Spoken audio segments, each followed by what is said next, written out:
everyone, welcome back to another slow fashion video. I hope you're all doing well. Today, talking about greenwashing, what it is, how you can spot it, and also how you can kind of prevent falling for it. Today's video is in partnership with Skillshare. I love partnering with Skillshare primarily because they're not trying to sell you an actual physical thing that you might not ever use in the future. Skillshare is an online learning community that offers thousands of online classes, some as short as like 30 minutes, and others are several hours. So you can choose a class that suits your schedule, your time, and of course, your interests. I take Skillshare classes pretty regularly, and this month I am taking Color Theory, Get Inspired by Color by Sarah Parkinson Howe. I personally like to take classes that are a little bit outside of the fashion realm every now and then, even though it's a topic that can still apply to styling and fashion. That way it kind of allows me to approach the topic of color, for example, with a different perspective. Skillshare has a wonderful offer. The first 1,000 of you to click the link in the description box will get a 1-month free trial of Skillshare, so you can start exploring your creativity and learning new things, which never goes to waste, today. So with that being said, let's jump on into today's video. I lie. Let me tell you a little bit about the channel. It's about slow fashion, shopping your closet, and always encouraging creativity instead of consumption to feel stylish and chic and all these fun things. If that sounds like your jam, hit subscribe below. You can also find me on IG. I'll leave that here for you. You can also find me at my live Shop Your Closet studios, which are a really fun and engaging live event. All right. Now we can jump on in. I'm sure the term greenwashing isn't new to you. It is becoming more and more used these days, which is great because consumers are becoming more aware that they can be easily deceived by brands. So what is the definition of greenwashing? Greenwashing is a strategy used by companies to make us think that they are doing more for the environment than they actually are. A poll in 2015 showed that 2/3 of shoppers are willing to pay more for a product that is deemed eco-friendly or sustainable or conscious or whatever. Insert feel-good term here.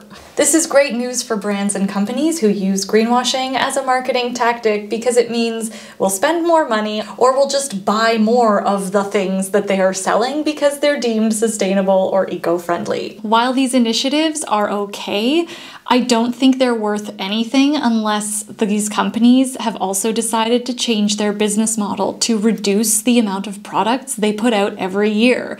Some of these companies are putting out 3 billion garments a year. 3 billion garments that most of us don't really need.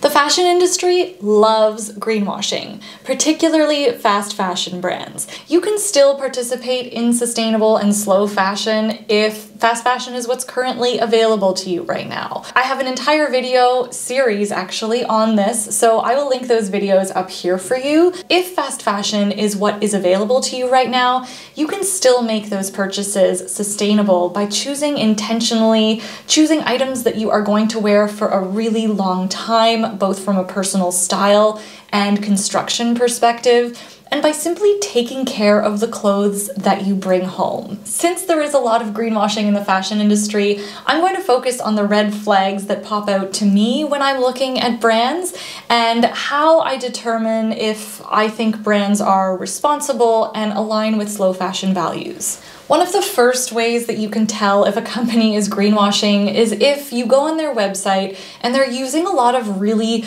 vague but nice buzzwords around slow fashion and sustainability without anything really to back those statements up. They're not listing factories, they're not identifying where their clothes are made. It's really important that when brands are using these very blanket buzzwordy terms, that they have information to back them up. Something you can do to work around this is by contacting the brand directly. Send them a DM on IG, send them an email, or if you like, you can call them out on Instagram in a polite way. You always, in my opinion, get more answers and attract more bees. What's the expression? You attract more bees with honey than with vinegar or something like that.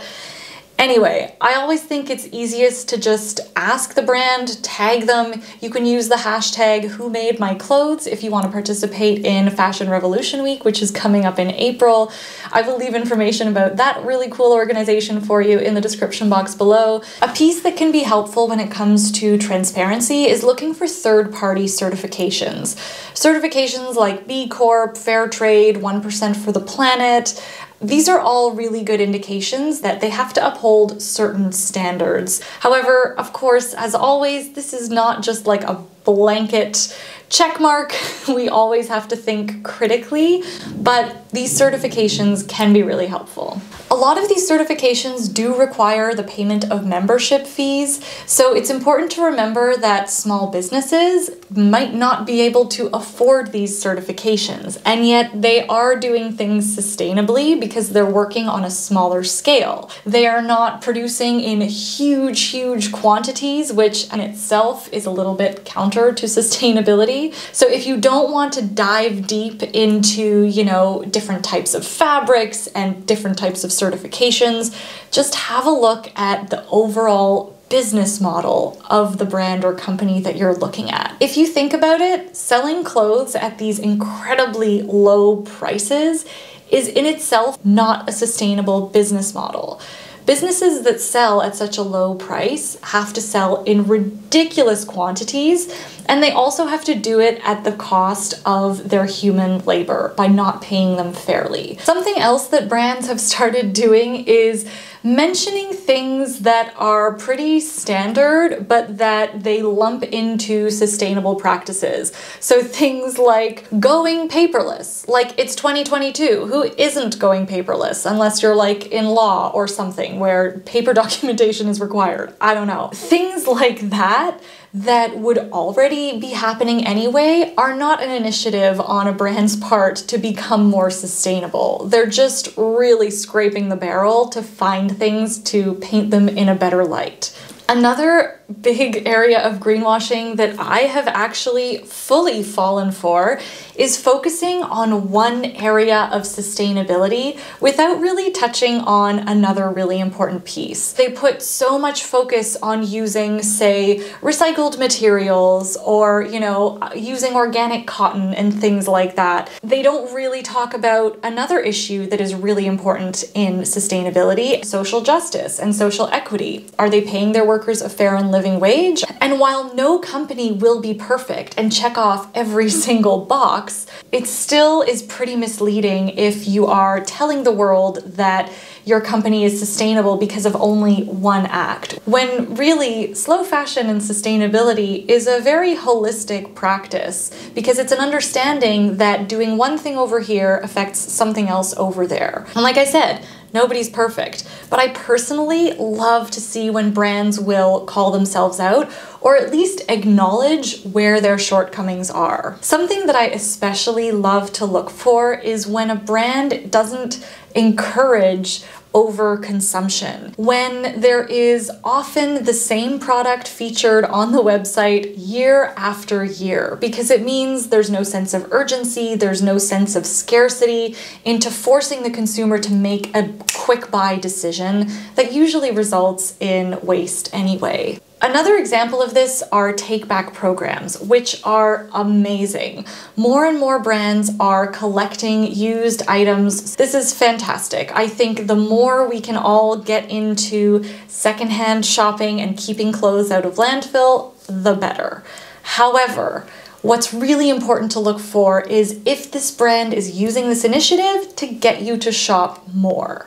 For me, it's always about the scale and size of the company's production. If they are dropping new collections every week in large quantities, it doesn't matter if their products are 100% sustainable or if they've got the best take-back program. Overproduction is overproduction and not sustainable at all. Some things that I like to see in conjunction with these take-back programs are things like selling refurbished products. Lifetime warranties are fantastic because it tells me that brands are concerned with the end of life of their product and they are taking responsibility for the things that they are manufacturing. It also tells me that They want their consumer to actually have that piece for a really long time. That is what I have for you today. I hope these tips helped you think more critically about how and where you shop. There is so much more that could be said about it, so those resources below can be really helpful. So give this video a thumbs up if you liked today's video, if you learned something new. Don't forget, I have that wonderful offer from Skillshare. I will leave the link to that in the description box below. And I hope you have a wonderful rest of your week. Thank you so much for watching and spending some time with me today. I've already said have a good week, but I'll say it again. I will see you in the next slow fashion video. Ciao!